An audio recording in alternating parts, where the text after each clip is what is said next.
तो चलिए हम आज आपको दिखाने वाले हैं सीएम योगी जी का स्टाइल और उनको काम करने का तरीका, जिसमें हम आपको उनकी वीडियो पूरी डिटेल में देखते हैं। और यह एक न्यूज़ चैनल से मैंने लिया है और आपके साथ शेयर कर रहा हूँ। आप भी देखिए ध्यान से और मैं भी देखता हूँ। अगर ये हमारा छोटा सा प्रयास आपको अच्छा लगे तो हमारे चैनल को सब्सक्राइब करें एंड लाइक करें, वीडियो को शेयर करें। चलिए स्टार्ट करते हैं वीडियो। 24 के चुनाव से पहले योगी आदित्यनाथ आज अयोध्या पहुंचे। योगी ने रामलला की आरती की, मंत्रोच्चार और शंखनाद हुआ। विधि विधान के साथ पूजन अर्चन का कार्यक्रम हुआ।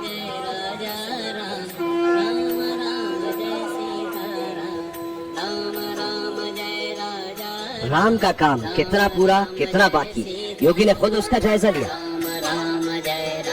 रामलला के दिव्य और अलौकिक मंदिर का पूरा निरीक्षण किया, कामकाज का ब्यौरा लिया।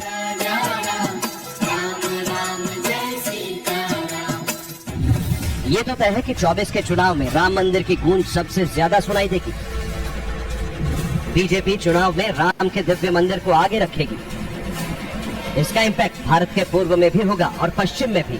राम के नाम की गूंज उत्तर में भी सुनाई देगी और राम मंदिर का वीडियो दक्षिण में भी दिखाया जाएगा। अयोध्या में आज सियासत के सुपरस्टार्स ने मोर्चा संभाला हुआ है। कल सिनेमा के सुपरस्टार अयोध्या में आएंगे। अभी आप लखनऊ में हैं, उसके बाद अयोध्या भी जाने का सर रामलला के दर्शन का प्रोग्राम। हाँ जी, कल प्रोग्राम है। कल प्रोग्राम है, टाइम मारते हैं अभी। कितना अच्छा सा रिव्यू आया, क्योंकि अभी यहाँ लखनऊ में जो फैंस है वो काफी बेसब्री से आज आपका इंतजार कर रहे हैं। अभी आप जाएंगे तो उनका भी बहुत ज्यादा, क्योंकि मूवी ने बहुत अच्छा धमाल मचाया हुआ है। जी जी जी जी जी। तो अभी सर यूपी में सीएम से अभी मुलाकात होनी है, क्या कुछ डिस्कशन होना है? क्या मूवी के टैक्सेस को लेकर भी कोई? नहीं, कुछ पीछे देखेंगे बस इतना ही। तो सबका रिव्यू अच्छा रहा है सर। बहुत बहुत शुक्रिया, सब बहुत शुक्रिया। रजनीकांत 3 दिन के यूपी दौरे पर है। 18 अगस्त से 20 अगस्त तक रजनीकांत यूपी में ही रहेंगे। रजनीकांत अयोध्या, काशी और मथुरा के दर्शन करेंगे। मतलब ये सुपरस्टार 3 दिन तक भगवा रंग में रंगे नजर आएंगे। 2024 के चुनाव से पहले रजनीकांत का भगवाधारी होना विपक्ष को काफी महंगा पड़ सकता है। बीजेपी इस बार उत्तर जैसा ही प्रयोग दक्षिण में करने वाली है। यूपी का काशी तमिल समागम इसका एग्जाम्पल है। 2024 के चुनाव में रजनीकांत बीजेपी के साथ नजर आएंगे। क्या 2024 में रजनीकांत की पार्टी बीजेपी को सपोर्ट करेगी?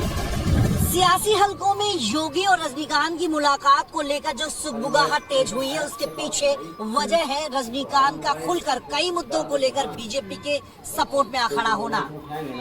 नोटबंदी का मामला रहा हो या जम्मू कश्मीर से धारा 370 की वापसी का, रजनीकांत खुलकर बीजेपी के सपोर्ट में खड़े नजर आए।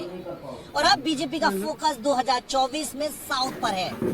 ऐसे में अगर रजनीकांत साथ आ जाते हैं तो साउथ में बीजेपी बड़ा सियासी समीकरण बना सकती है। सियासी हलकों में योगी और रजनीकांत की मीटिंग को लेकर जो सुगबुगाहट तेज हुई है, उसके पीछे की वजह यह है कि रजनीकांत कई मुद्दों पर खुलकर बीजेपी को सपोर्ट कर चुके हैं। नोटबंदी और जम्मू कश्मीर से धारा 370 हटाने पर रजनीकांत बीजेपी के साथ थे और 2024 में बीजेपी का फोकस साउथ पर है। रजनीकांत और योगी में कई बातें कॉमन है। जिस तरीके से रजनीकांत की डिमांड पूरे देश में हाई रहती है, उसी तरीके से योगी मॉडल और योगी जैसे सीएम की डिमांड भी अन्य राज्यों में कभी न कभी उठती ही रहती है। सियासत में नंबर सबसे बड़ा होता है। नंबर से ही जीत हार तय होती है और नंबर से ही सरकार चलती है। ऐसे में अगर रजनीकांत और योगी के फैंस के नंबर की बात करें तो तस्वीर कुछ ऐसी नजर आएगी। माइक्रो ब्लॉगिंग साइट यानी ट्विटर पर योगी के 2 करोड़ 58 लाख फॉलोअर्स हैं और रजनी के 60 लाख 40 हजार। और इंस्टाग्राम की बात करें तो इंस्टाग्राम पर योगी के 6 मिलियन मतलब कि 60 लाख फॉलोअर्स हैं। रजनीकांत के 10 लाख 10 हजार फॉलोअर्स। इसके अलावा ऑल इंडिया में रजनीकांत के नाम पर 50,000 फैन क्लब रजिस्टर्ड है। एक फैन क्लब में औसतन सदस्य की संख्या 5,000 है। मतलब ये 2.5 लाख के करीब ऑफिशियल फैन है। इसके अलावा उनके लाखों प्रशंसक ऐसे हैं जो कहीं रजिस्टर्ड नहीं है। इसी तरीके से योगी को महंत, महाराज जी और भगवाधारी के नाम से बुलाया जाता है।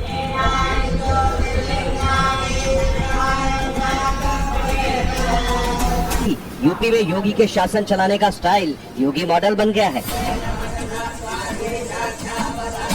और इसका सबसे लेटेस्ट एग्जांपल अखिलेश यादव का बयान है।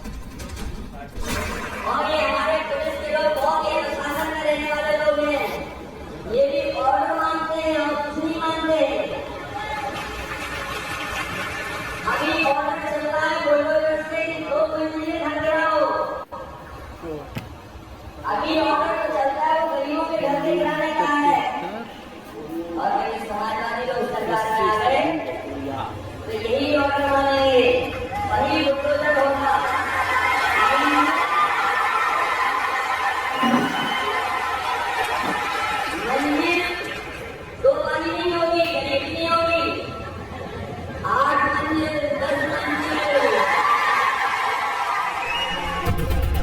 अखिलेश ने पहले बुलडोजर का खूब विरोध किया, लेकिन अब योगी के रूल ऑफ राज धर्म पर आना ही पड़ा। अखिलेश को बुलडोजर की तारीफ करनी ही पड़ी, क्योंकि योगी ने बुलडोजर को सख्त लॉ एंड ऑर्डर का सिंबल बना दिया है। और इस बयान का मतलब ये कि योगी चाहे यूपी की सत्ता के शिखर पर रहे या न रहे, यूपी में योगी के रूल को फॉलो करना ही पड़ेगा। अखिलेश चाहे योगी का कितना भी विरोध कर ले, उन्हें योगी के स्टाइल में काम करना ही पड़ेगा। मतलब ये, योगी ने यूपी में जो रूल बनाया उसको फॉलो करना ही पड़ेगा। माफिया और दंगाई प्रवृत्ति का व्यक्ति अगर कहीं आंख दिखाने का कार्य करेगा और अवैध तरीके से उसने संपत्ति अर्जित की है, तो सरकार का बुलडोजर भी चुपचाप नहीं बैठेगा, वह भी अपना काम करता हुआ दिखाई देगा।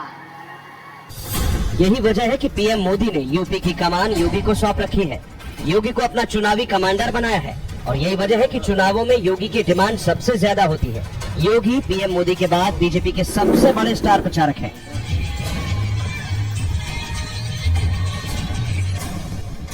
हाल ही में कर्नाटक में विधानसभा चुनाव हुए थे। 10 मई को विधानसभा के चुनावी नतीजे आए थे। नतीजे बीजेपी के लिए मुफीद नहीं थे। कर्नाटक के साथ यूपी में भी निकाय चुनाव थे। यही कारण है कि कर्नाटक चुनाव में सीएम योगी आदित्यनाथ ज्यादा प्रचार के लिए नहीं गए, लेकिन ब्रांड योगी की धमक इस चुनाव में भी दिखी। योगी ने 9 विधानसभा क्षेत्रों में प्रचार किया। इनमें से बीजेपी को 2 सीट पर जीत मिली। योगी का स्ट्राइक रेट 44% का रहा। योगी के कद के आगे ये आंकड़ा थोड़ा छोटा नजर आ रहा है, लेकिन पॉलिटिक्स में योगी का कद इससे बहुत बड़ा है। उन्हें मोदी से जो भी टास्क मिलता है, योगी उसे बेहतर ढंग से पूरा करते हैं, अव्वल नंबर से पास होते हैं। योगी का चुनावी ट्रैक रिकॉर्ड भी इस बात की गवाही देता है। गुजरात में 25 विधानसभा सीटों पर योगी ने प्रचार किया। इसमें 18 सीटों पर बीजेपी ने जीत दर्ज की। Strike rate 72%। हिमाचल प्रदेश में योगी ने 16 जनसभाओं को संबोधित किया। इन 16 सीट में से बीजेपी के खाते में 6 सीटें आई। Strike rate 38%। 2018 में राजस्थान के चुनाव में योगी ने 26 रैलियां की। बीजेपी को 25 सीट पर बम्पर जीत मिली और योगी का स्ट्राइक रेट 90% से ज्यादा का रहा। ऐसे ही छत्तीसगढ़ के पिछले विधानसभा चुनाव में योगी ने 11 रैलियां की।